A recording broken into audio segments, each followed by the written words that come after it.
So a lot of websites are moving to GA4 from the Universal Analytics, and I'm sure you ran into a situation where you're not sure if that analytics setup is actually sending data or not.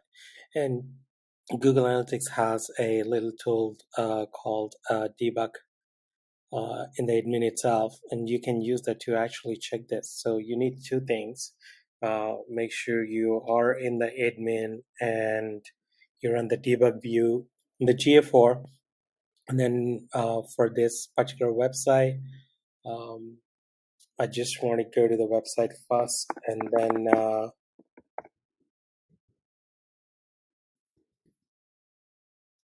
then go to the website. But to make that debug work, you want to install a Chrome extension, which is GA debug. You can see it, and it's off right now. So I'm going to turn that on, and then the page refreshed.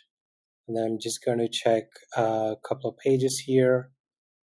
And what's happening is that debug extension is actually triggering some events on this page. So now I'm back to Google Analytics debug view, and as you can see, you can start seeing some data coming through. And based on the page I'm on, you can even see further details. For example, I'm on the About Us page, and then I move to amenities. So if we go back and look it up, the page view, and you can see what are the properties, and then where did that come from. So for example, if I click this page view here, you can see the session ID, which also has the page location and referral URLs, and it says About Us page. And as you can see, just keep recording that events, and then it's perfectly capturing. Then you can test it like on different debug devices. I'm on an Apple Mac, so it's just showing Apple, but you can do this exactly same thing with any other device or browser.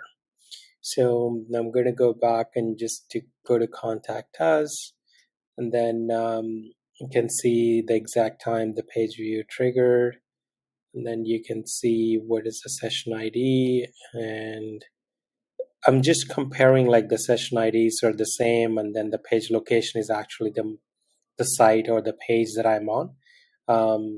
And you don't have to do any specific setup. All you had to do is just add that Google Analytics tracking code onto the website, and you can even customize these events, but I'll cover that in a different video.